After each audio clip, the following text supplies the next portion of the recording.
Hello నమస్తే, welcome to MKM talks. టాపిక్లోకి వెళ్ళే ముందు ఒకసారి ఈ వీడియో ఒకసారి చూడండి. జగన్ గుర్తు పెట్టుకో, నిన్ను పాతాళానికి తొక్కకపోతే నా పేరు పవన్ కళ్యాణే కాదు, మా పార్టీ జనసేన కాదు. కబర్దార్, మా పవన్ అన్న జోలికి కానీ మా చిరంజీవి మెగా ఫ్యామిలీ జోలికి కానీ ఎవరైనా వస్తే మాటలు ఉండవు. ఇప్పుడు ఈ సభాముఖంగా తెలియజేస్తున్నాను, ఎవరికి భయపడే ప్రసక్తే లేదు. మా మెగా ఫ్యామిలీని కానీ మా పవన్ అన్న జోలికి కానీ ఎవరన్నా పిచ్చి కుక్కలు మొరిగితే గుట్టలో తీసుకుంటే సాగుని తెలియజేసుకుంటాను. జై పవర్ స్టార్, జై చిరంజీవి, జై రామ్ చరణ్, జై స్వామినాయుడు గారికి జై. చిరంజీవి గారి బర్త్డే ఫంక్షన్ ఎటువంటి పొలిటికల్ ఈవెంట్ కాదు, పొలిటికల్ సభ కాదు, అసలు సంబంధం లేని ఈవెంట్ అది. అటువంటి ఈవెంట్లో పవన్ కళ్యాణ్ అభిమాని, ఆ వ్యక్తి పేరు జూనియర్ పవన్ కళ్యాణ్ అని కూడా పిలుస్తారంట, అతను స్టేజ్ మీదకి వచ్చి జగన్మోహన్ రెడ్డి గారి మీద ఒక కామెంట్ చేశాడు.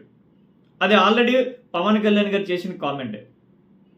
పవన్ కళ్యాణ్ గారికి మెగా ఫ్యామిలీకి అంత అభిమానులు అయినప్పుడు ఆ స్టేజ్ మీద పవన్ కళ్యాణ్ గారికి సంబంధించిన డైలాగ్స్ వాడుకోండి, మెగాస్టార్ చిరంజీవి గారికి సంబంధించిన డైలాగులు వాడుకోండి, ఎవరికి ఇబ్బంది లేదు. కానీ జగన్మోహన్ రెడ్డి గారు ఏం చేశారు? మీ ఈవెంట్స్లో, అంటే మెగా ఫ్యామిలీకి సంబంధించిన ఈవెంట్స్లో జగన్మోహన్ రెడ్డి గారి జపం చేయకుండా ఉండలేకపోతున్నారేంటి? గతంలో చూసుకున్నట్టయితే నాగబాబు గారు రాజకీయ ఈవెంట్కి సంబంధం లేకపోయినా నాగబాబు గారు కామెంట్ చేశారు. అలా చాలామంది చాలా రకాలుగా సినీ ఈవెంట్స్లో జగన్మోహన్ రెడ్డి గారి ప్రస్తావన తీసుకురాకుండా ఉండలేకపోతున్నారు. అంటే జగన్మోహన్ రెడ్డి గారు ఓడిపోయినా సరే వాళ్ళని అంత కంగారు పెట్టిస్తున్నారు, అంత భయం కలిగిస్తున్నారు అంటే that is only Jaganmohan Reddy గారు. ఆ డైలాగ్ ఏదో ఒకసారి రిపీట్ చేస్తాం మనం. జగన్ నిన్ను అదం పాతాలకి తొక్కేస్తాను అని చెప్పి ఏదో డైలాగ్ కొట్టాడు. అసలు జనసేన పార్టీకి వైఎస్ఆర్సీపీ పార్టీకి సంబంధం ఉందా? సంబంధం లేదు. పార్టీ పెట్టి 10 సంవత్సరాలు దాటుతున్నా సరే సింగిల్గా పోటీ చేస్తే 17 లక్షల ఓట్లు వచ్చాయి. జనసేన పార్టీకి సింగిల్గా పోటీ చేస్తే 2019లో 17 లక్షల ఓట్లు మాత్రమే పోలయ్యాయి. అదే 2019లో వైఎస్ఆర్సీపీ పార్టీ సింగిల్గా పోటీ చేస్తే 1,57,00,000 ఓట్లు పోలయ్యాయి. 50% పైగా ఓట్ షేర్ వచ్చింది. జనసేన పార్టీకి వైఎస్ఆర్సీపీ పార్టీకి పోలికేంటి? మళ్ళీ రీసెంట్గా 2024లో 3 పార్టీలు కలిస్తే జనసేన పార్టీకి 23 లక్షల చిల్లర ఓట్లు వచ్చాయి. 23 లక్షల ఓట్లు చిల్లరగా పోలయ్యాయి. అదే మళ్ళీ వైఎస్ఆర్సీపీ పార్టీ సింగిల్గా పోటీ చేస్తే 1,32,00,000 ఓట్లు పోలయ్యాయి.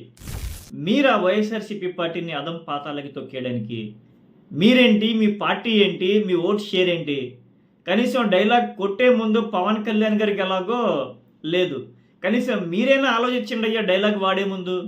జనసేన పార్టీ కెపాసిటీ ఏంటి, వైఎస్ఆర్సీపీ పార్టీ జగన్మోహన్ రెడ్డి గారి స్టాండర్డ్స్ ఏంటి? అయినా నాకు అర్థంగా అడుగుతాను, వైఎస్ఆర్సీపీ పార్టీ అభిమానులు కానీ కార్యకర్తలు కానీ జగన్మోహన్ రెడ్డి గారు కానీ మెగా ఫ్యామిలీకి జోలికి ఎందుకు వస్తారు? మెగా ఫ్యామిలీతో సంబంధం ఏంటి అసలు వాళ్ళు నథింగ్. వైఎస్ఆర్సీపీ పార్టీ ముందు మెగా ఫ్యామిలీ నథింగ్. ఇది చెప్తున్నాను, మళ్ళీ గుర్తుపెట్టుకోండి.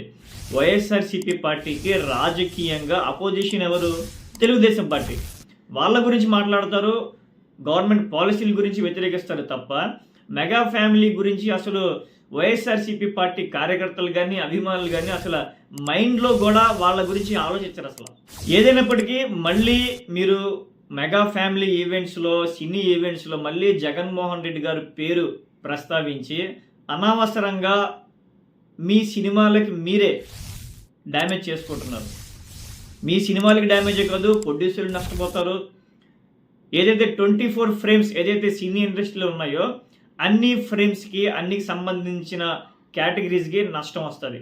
అనవసరంగా జగన్మోహన్ రెడ్డి గారి పేరు ప్రస్తావన సినీ ఈవెంట్స్లో తీసుకురాకండి. అది మీకే నష్టం, మీ సినిమాలకి మీరే డ్యామేజ్ చేసుకుంటున్నారు.